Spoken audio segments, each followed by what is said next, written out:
mukhang madadagdagan pa ang mga accusation against BP Sara Duterte dahil dito sa mga nangyari sa deliberation kanina ng budget niya rin and sa pagkakaroon ng hearing, okay, sa House of Representative, na kung saan yung kanyang dating undersecretary na tinanggal niya is inakusahan niya ng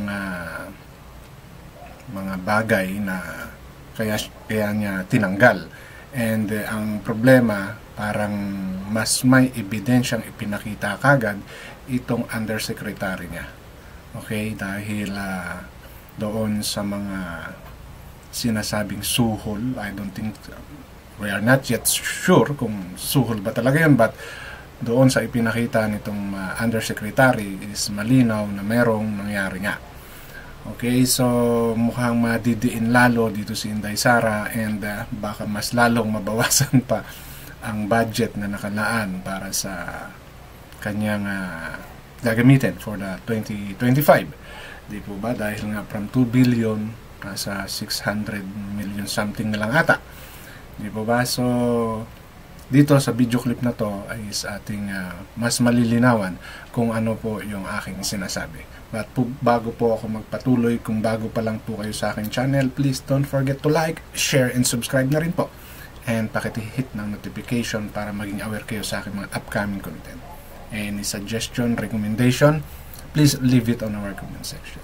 So balikan nga po natin itong nangyayari kanina na deliberation or hearing or kung ano man tawag dito, dahil maraming hearing na nangyayari ngayon and isa ito sa mga mainit na pinag-uusapan ngayon dito sa, hindi lang sa Pilipinas, I think sa lahat ng parte ng mundo na mayroong Pilipino na concern sa bansang Pilipinas, di ba? And maybe magkakaroon ulit sila ng butas para maituloy yung gusto nilang impeachment case against kay BP Sara Duterte. Alright? So, ako po ay walang pinapanigan. Ako po ay nagbibigay lamang ng sarili kong opinion sa mga pangyayaring ito.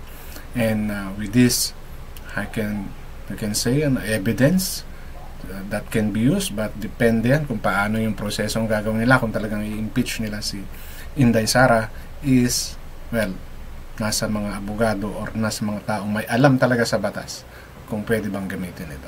So, para mas maintindihan nyo po kung ano yung gusto kong i-share, let me play the video clip na nanggaling doon sa hearing kanina. Sa deliberation, budget deliberation. Sorry. Last question, ma'am.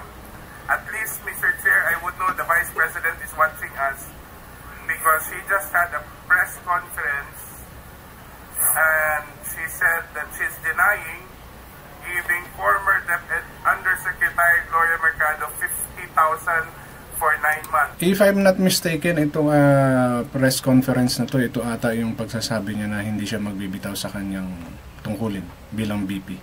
But I'm not sure yet kung yun nga talaga yung sinasabi nitong nasa ating screen ngayon.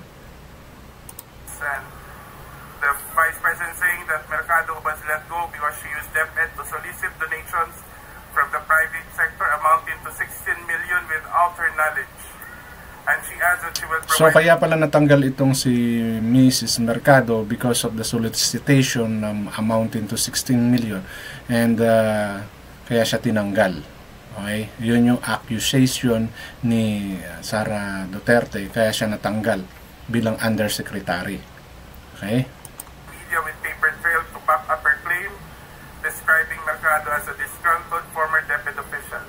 I think, ma'am, given your long history and long service to the Republic, 40 long years, I think it's fair for you to be given the opportunity to reply to the Vice President. I think I don't want to do this, but since siya na yung nagsabi, i-turn over ko na yung envelope. So yung envelope na pinapakita ni Madam is yan yung mga sobrang binigay sa kanya for 9 months na sinasabing ang kada buwan is 50K. Okay, so roughly mga 1, 2, 3, 4. So 450,000 umaabot dyan. Diba? So yan yung binigay daw ni Sara Duterte. Bakit siya binigyan? Yun yung kailangan malinawan. Yun yung siyempre, alam na natin, tayo may conclusion kaagad tayo na maybe it's a suhol, di ba? So normally, yun naman talaga magiging conclusion ng karamihan because it's a politics. Diba? And aminin natin sa hindi lang sa Pilipinas, politika ang pinakamaruming trabaho. Aminin natin sa hindi yan. Envelopes where the money was. Consec. So it's 9 envelopes. Kuha po yung So envelope. it says hope and the amount is there. Kasi ang sakit naman noon, ordinaryo lang akong trabahante tapos inano ka ng vice president, di ba? It's very painful. Ma'am, ilang taon na po kayo? I hope ito. So, yun, yung patunay na nagkaroon ng suhulan. Ngayon, gaano katotoo yan, sa malamang magkakaroon pa yan ng further investigation. Hindi po ba? So, yan yung isa sa mga abangan at malamang magamit ito kay BP Sara para maidagdag sa, alam ko kasi may nilulutong kaso para ma-impeach siya. So, bakit ngayon lang lumabas si Madam? Di ba? Well, because of the budget deliberation na kasi noon nagkaroon ng problema, di ba?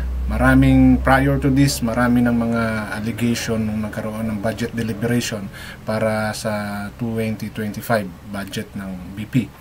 And marami silang nakitang anomalies na kaya nagtagal. Actually, itong kay BP Sara yung pinakamatagal na ginawang deliberation hanggang sa mag-end up sa ganitong pangyayari na yung dating undersecretary na to is natawagan and I think she's prepared sa pagharap niya na to and maybe meron na siyang idea na mahahalungkat kung ano man yung mga ibinato sa kanya before. Okay? So ito ba ay parte ng demolition job against kay BP Sara? Diba? Obviously, yung iba sasabihin siyempre dyan, ginagawa lang nila yung trabaho nila. Diba? Well, it's a normal thing. Yan lagi ang sinasabi. And siyempre yung iba, because of the upcoming elections, marami yung mga dumidiskarte, pumuporma, and I think isa si Inday Sara ang na-expect nilang tumakbo for the next presidential election. So, kaya ngayon pa lang siguro, I'm not too sure, I'm just giving my point of view based on sa mga pangyayari. Di ba?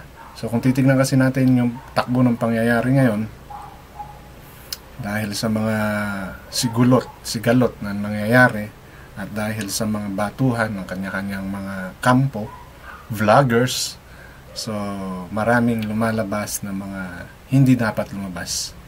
Pero, at some point, di ba? Kahit na sabihin natin this is politically motivated dahil sa mga parating ng mga eleksyon. Dahil alam niyo naman, di ba? Kahit na sabihin natin na matagal pa ang eleksyon, marami na ang pumuporma. Hindi ako sure kung may declaration na ngayon, di ba? Dahil ang dami na ngayon nagpaparamdam. Campaign period na ba? Pero marami na ang nagpapabango. At marami na ang nagsisiraan. So, maraming speculation na pwedeng mangyari dito, but one thing for sure, malaking hambalos ito kay Inday Sara if they are going to push the impeachment case again kay Sara Duterte. May malaking ebidensya kung ano man ang pinakita ni Madam Mercado dito sa hearing na to or sa budget deliberation na to.